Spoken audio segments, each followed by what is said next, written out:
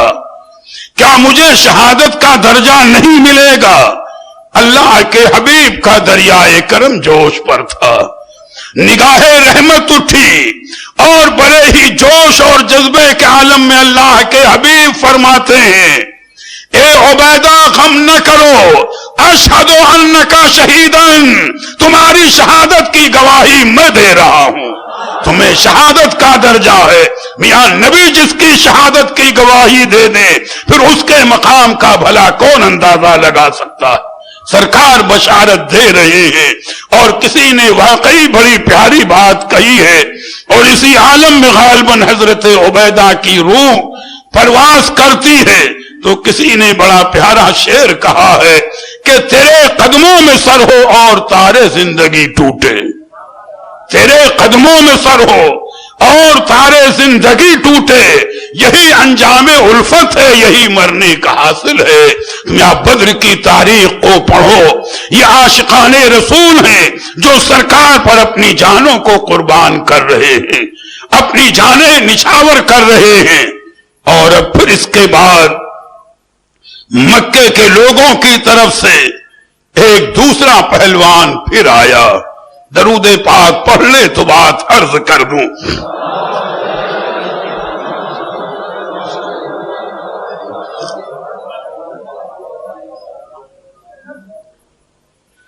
اصل اس کا نام تو جو کچھ تھا، لیکن وہ اپنے آپ کو ابو کرش یا ابو کرش کہلاتا تھا، اور اپنے بہادر ہونے کا اسے دعویٰ تھا۔ اب وہ نکلا جب اس نے دیکھا کہ عتبہ مارا گیا، شیبہ مارا گیا، ولید مارا گیا، تو یقیناً جوش تو آئے گا، غصہ تو آئے گا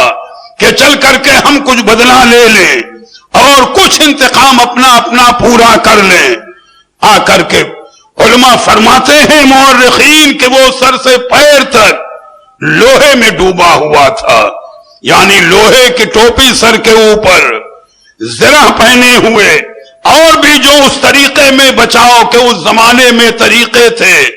کہ کسی طرف سے تلوار ہو تو کارگر نہ ہو وار کرے، نیزے کا وار ہو تو نہ کارگر ہو، تیر آئے تو نہ کارگر ہو، گھوڑے پر سوار اور میدان بدر میں آ کر کے آواز دے رہا ہے، حل من مبارز، کون ہے جو میرے مقابلے میں آئے؟ تاریخ بتاتی ہے کہ حضرت سیدنا زبیر رضی اللہ تعالی عنہ یہ میدان میں آئے، اور واللہ العظیم یہ نبی کا فیضان تھا، یہ نبی کا فیض روحانی تھا کہ ان کے بازوؤں میں اتنی قوت تھی، اتنی توانائی تھی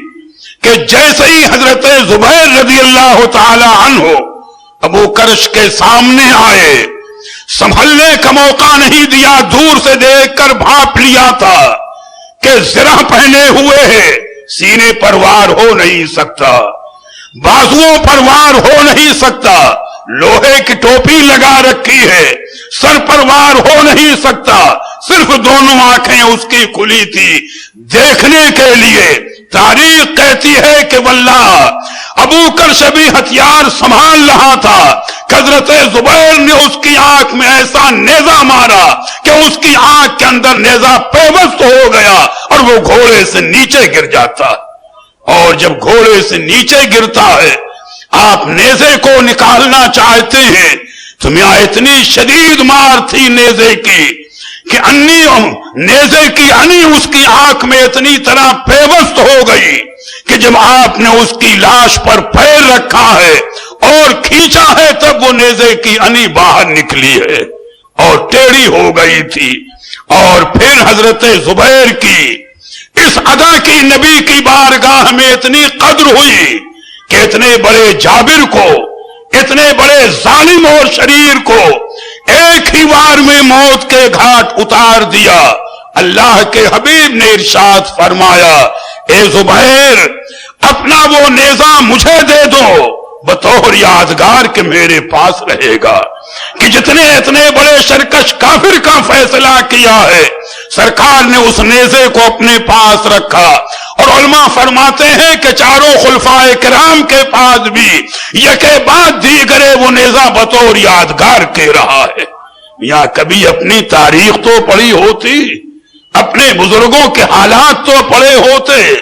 لیکن میاں جو قوم سڑکوں پر ناچتی گاتی پھرے، آج وہ ایک کردار کہاں سے پائے گی؟ دعا اس کردار کو مانگو تاکہ وہ عزت و آبرو میسر آ جائے۔ اور آخری طور پر اس وقت کی گفتگو کا ایک پہلو مزید عرض کر دوں۔ ایک صحابیہ ہیں جن کا نام ہے حضرت افرا رضی اللہ تعالی عنہ، بڑے مرتبے کی صحابیہ ہیں۔ اللہ تعالی ہمارے گھروں میں ہماری مسلمان ماں بہنوں کو، مسلمان عورتوں کو ان کے جذبہ کامل کی بھیک عطا فرما دے، صدقہ عطا فرما دے کہ جس دن یہ جذبہ پیدا ہو جائے وہی دن ان کی کامیابی ہماری کامیابی کا ہے۔ حضرت افرا رضی اللہ تعالی عنہ معمولی صحابیہ نہیں ہیں۔ ان کے متعلق علماء سیر بیان کرتے ہیں کہ جب اللہ کے پیارے حبیب مکہ مکرمہ میں تھے، اسلام کا ابتدائی دور تھا اور سرکار اسلام کی تبلیغ فرما رہے تھے،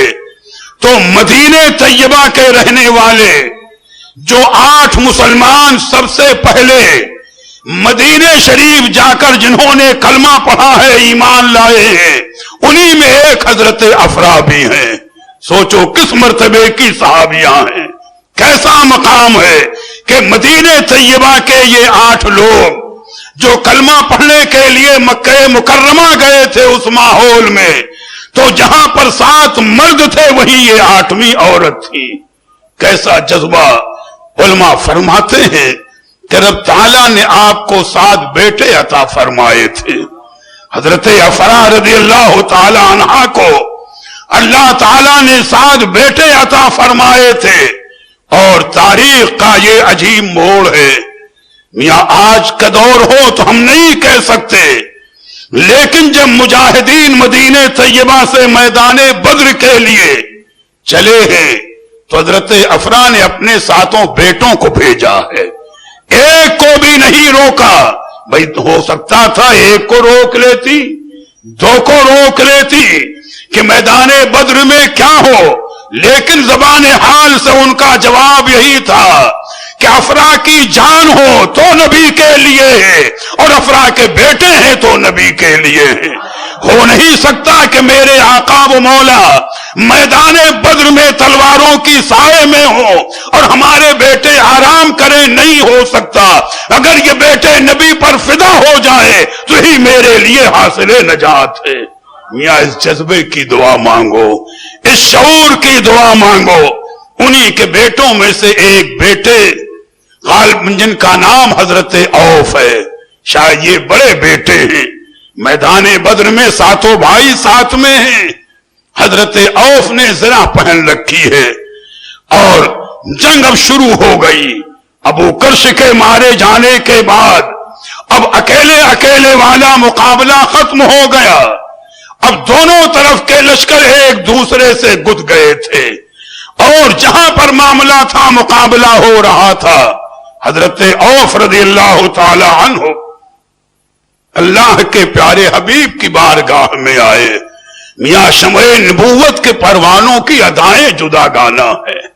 ان کے طریقے جدا گانا ہے، معاملات جدا گانا۔ آئے سرکار کی بارگاہ میں، یا رسول اللہ ہمیں یہ خبر دے دیں کہ کون سا عمل ہے کہ اس کے کرنے سے اللہ تعالیٰ بہت خوش ہوتا ہے۔ دیکھو سوال میدان جہاد میں ہے، سوال میدان بدر میں ہے۔ بھئی سرکار یہ بھی فرما دیتے نماز پڑھنے سے، روزہ رکھنے سے یقیناً کوئی بھی نیکی ہو اللہ تعالیٰ بندوں کی نیکی سے خوش ہوتا ہے،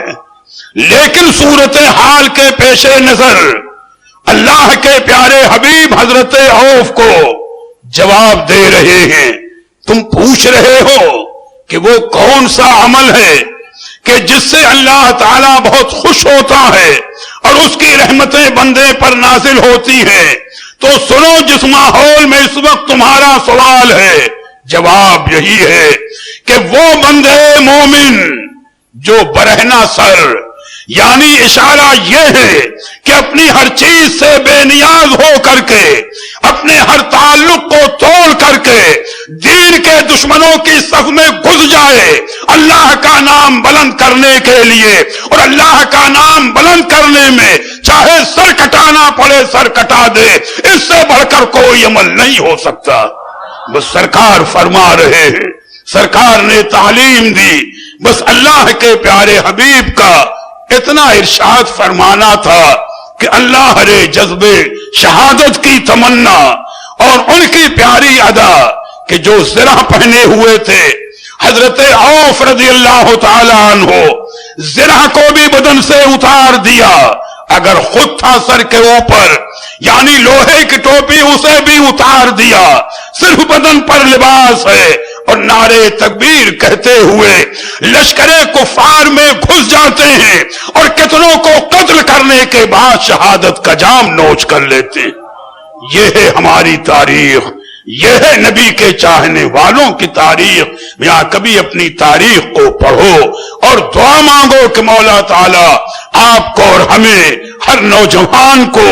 ہر بوڑھے کو، ہر مرد و عورت کو ہمارے اسلاف کے نقش قدم پر چلنے کی توفیق عطا فرمائے۔ انشاءاللہ کل کوشش کروں گا